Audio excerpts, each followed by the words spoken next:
Hello everybody, this is Toys R Us, and for this special figure showcase and review, we're going to be looking at the 1986 aerial bot leader, Silverbolt. So, what we're going to do with this video then, we're going to have a detailed look at him in all of his modes to help you decide how you want to display him. I'm going to show you all the accessories that come with him to help you know if yours is complete. I'll point out things that you need to be aware of if you have to purchase one for yourself. I've also got the Japanese variant of this with the launching mechanism, which of course I'll show you. And as I'm lucky enough to have a couple of different types of packaging, I can show you how he was packaged around the world. Plus, I can also show you some other versions of Silverbolt that have also been released down the years. So if you like this sort of video and you want to see some comparisons, if you'd like to hit that subscribe button for me now, please, because it really will help this channel out. Okay then, let's go.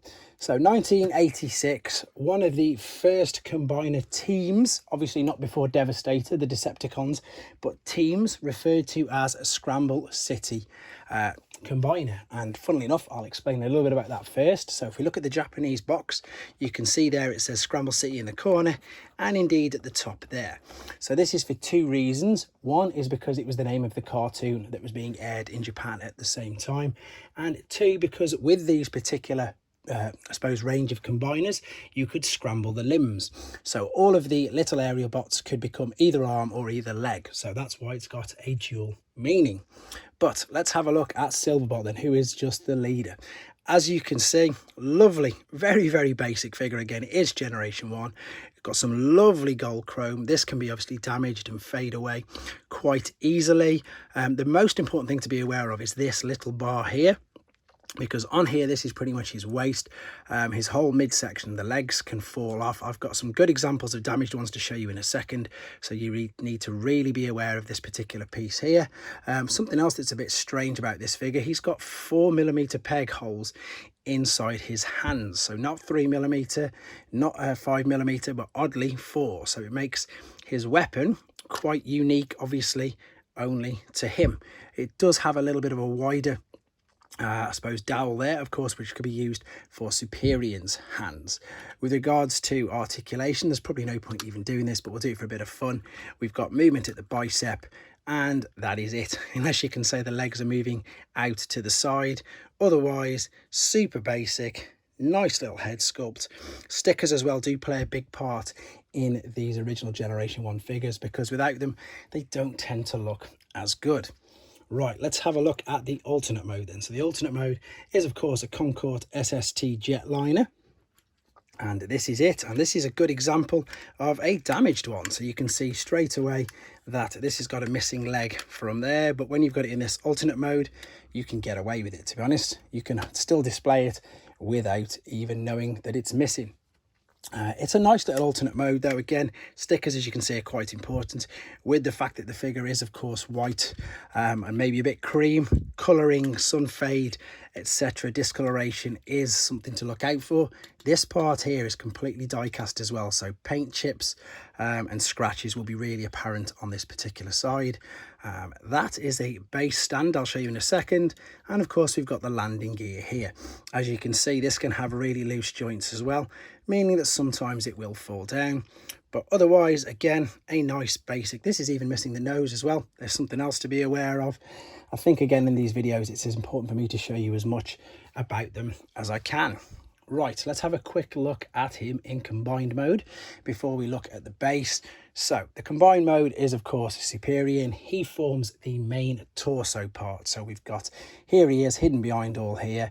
If I just take off Superior's head, you will of course, he says, carefully be able to see there is Silverbolt behind him. So again, you need to be aware with these legs, they can snap off easily, they can have very loose joints, and of course it causes big problems for him to be able to stand up. Moving on to the base mode, this is the third mode, and this can actually be, I suppose, connected to Metroplex, and again create a huge sort of Scramble City base. And what we've got here, we've got the legs folded out, and this here for the, I suppose, American and UK and anything apart from Japanese release is pretty much redundant. It doesn't do anything at all, but this is actually a launch mechanism, and I'm going to show you that in a second on the Japanese variant. So this is the ramp that comes with it. I'll show you the rest of the accessories in a second, and this just rests over there. And I mentioned before, that's on the roof of the Concorde. that is the strut, or the stand, shall we say, for this particular mode. Very basic, just a little bonus one, and as I say, more useful when you've got Metroplex and you want to combine them all together. Right, let's have a look at some of the different types of packaging then. So we'll go with the standard one first before we have a look at the Japanese one. So this is the original 86 box. We've got a lovely picture there of Superior. There is, again, silverbolt. I've just noticed the great big grin on his face. I've never noticed that before at all. Lovely bit of artwork, and again, it's saying there to collect all 5 aerial bots. We've got the transformation process on the top there. If we spin it round, you can see that's much whiter in the picture than what it actually is. It's quite a dull white, maybe even like a creamy colour, whereas in this particular image, it's bright white. And if we spin it round, we've got his tech spec there. And if I say pause now, if you want to, you can have a read of that yourself. But let's have a look at this. So this is the 1986 artwork, one of the main battle scenes. This is, of course, your 2 Titans. There's Metroplex, who I was referring to a minute ago. And, of course, the Decepticon, nemesis of him, Tripticon. Right, let's have a look at the Japanese version then. So the Japanese version came in the Takara box with, obviously, the Japanese writing. And for those of you who are unaware, the C stood for Cybertrons, which was the Autobots, and his reference number is 50. And again, I've already explained to you what Scramble City means. And there's a picture there of the base mode, because, as I say, this guy's got a launch mechanism. So if I take him carefully out of the box, and if I turn it over, I'm just going to do a small part of this. So we're going to fold the legs over nice and careful. You can see you've got to be really careful with all this bit here. And again, you can see how loose it is. So nice and steady, really careful. I'm not going to push that any lower. What we then do is we'd slot this down, hold this in position. This is your release. This is your trigger. So what you do, you'd push that back. You can hear that it clicks over. You can see there's a spring in there. You can see there's the mechanism. Then press the front wheels, the landing gear, and it launches. I'm just going to show you that again for those people who haven't seen anything like this before. Push this. Oh, I slid that the wrong way. Slide the chest piece down. Push the launch mechanism back over that little red tab, like so. And then the launch comes from... Oh, it's because it's up in the air. Let me get it right. It does normally, that's better. It's because I'm holding it at a funny angle. Last time, I don't want to damage the mechanism inside, which I'm doing. There you go. So this is the main difference. That's got a launching full mechanism inside there. Let's fold this back nice and careful, and I'll show you the rest of the parts that came with Silverbolt. So they are basically just the bits that you need to build up to make Superior. So here we go. They're all in the bag. Oh, as soon as I do that, they've fallen out. So we've got the 2 large fists. And the good thing about this is they'll say left and right on it, so you know which one's which. And again, this helps if you're after one in particular. We've also got the gun, which I've just shown you before. You've got the small dowel at the back for Silverbolt and the large dowel for Superior. We've then got the head, like so, with the lovely gold on it. We've then got, right, here we go. We've got the 2 feet, same as the hands. They've got an L and an R on, so you can identify which ones you need. You've then got the ramp, which I've just shown you for the base mode. Most important thing is to make sure that this clip isn't damaged there. And then you've got the 2 chest pieces. So you've got the upper part, and then you've got the waist section. So this pretty much, you can see there, does in fact slot over like so, and slot onto the front of Silverbolt like that. So that's all the pieces. One more thing I want to show you is the back of the box, because I love the art on the back of these particular boxes. So they took the same 2 Titans and they transformed them, so they're now in robot mode. So you've got Tripticon there, and of course Metroplex. Funnily enough, Superior's in the background. Ultra Magnus, there's Metroplex transforming from base mode. It's just a beautiful piece of artwork. Let's pop that over there. Right, now we're going to have a look at a couple of the gift sets. So the one that's behind, I've got a couple to show you. This is the standard Hasbro one, and it is missing Silverbolt because I've got him out. There is the beautiful artwork for Superior. Silverbolt would be there. There again is his artwork, but just reversed, because obviously on the boxes he's always facing the other way. And then if we spin it round, we've got the 1985 battle scene, funnily enough, with the Dinobots, Shockwave and the infamous red tracks. And we've got the tech specs to all of them. So this is the standard Hasbro one. I've got one other one to show you before we go into the gold boxes and some of the newer versions. So what we've got here, this is the Italian variant. So this is known as Gi. There it is, G-I-G. Now these were licensed by Takara to make, and Hasbro to make Transformers. So we've got all the same artwork. I love the fact that it says Transformer, not Transformers. And I'm guessing Pentajet, with it being Penta 5, obviously is like 5 jets. And that's what they're calling Superior, Pentajet. There's different names for all of the aerial bots. And you can see Radiant, it looks like, is Silverbolt's name. Everything else is exactly the same. The font, this again is a fully licensed product. This is just the Italian version. And again, if we spin it round, they've got the same artwork on the back. And just the fact, again, that it's obviously in the Italian language. And these are brilliant little Transformers, Geek Transformers. Right, before we move on to some newer bots or newer versions of him, what we've got on the left-hand side are the gold reissues. These came out very early 90s, so 1990, across Europe and Australasian countries. So that's the reason for a couple of them, because they've got different languages again. So this is Spanish by the looks of it, because we've got Los Cinco aerial bots. So Spanish box, Spanish writing, yeah, cambio. There he is again.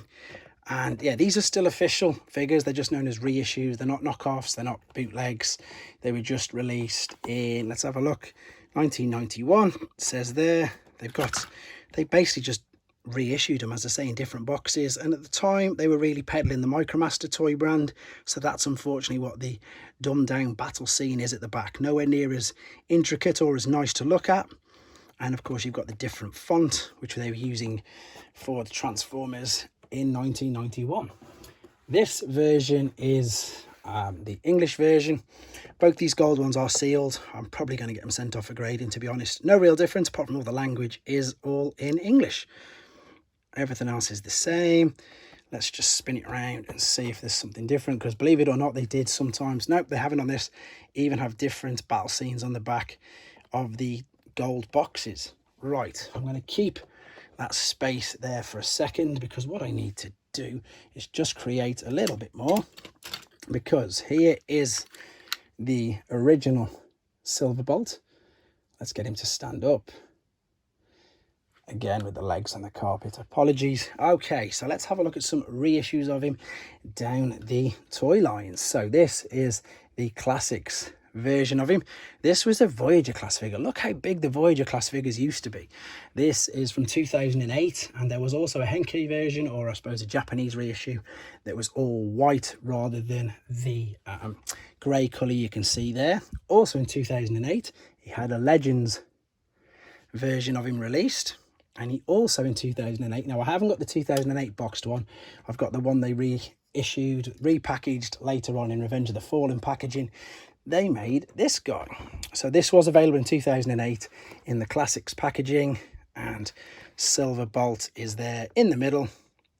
He's got a few different members of the aerial bot team this time, but that was again Silverbolt reissued in 2008, but this is again the 2010 I think version, where they just put him in movie packaging. Finally, the latest version, I think they released of him, and the one that I've got is the Combiner Wars version of him. So this is 2015. See how this is just pretty much useless now without the launching mechanism. Now I've only got a boxed one of these because the loose one is combined, you'll see in a second. So there's the 2015, oh no, Combiner Wars version.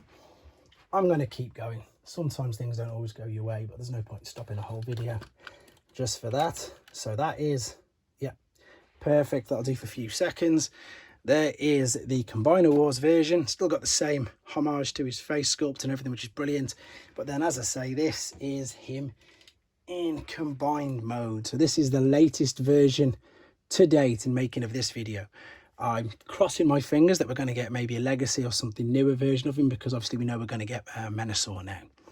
But anyway, guys, there you go. That was my complete guide. Of course, there are other versions of silverbolt out there. I don't have them all. These are just the ones that I've got and that I wanted to share and showcase with you. Again, if you like things like this, that's the purpose of this channel, to help educate everybody, show you guys as many different variants of particular figures that I've got, to identify them, and yeah, as I say, just to educate and help us all out. We're a brilliant Transformers community, and sometimes there's versions and variations of figures that we don't quite know what they are, and it could just be the fact that, again, it was released in a different country. So that was Generation 1 Silverbolt.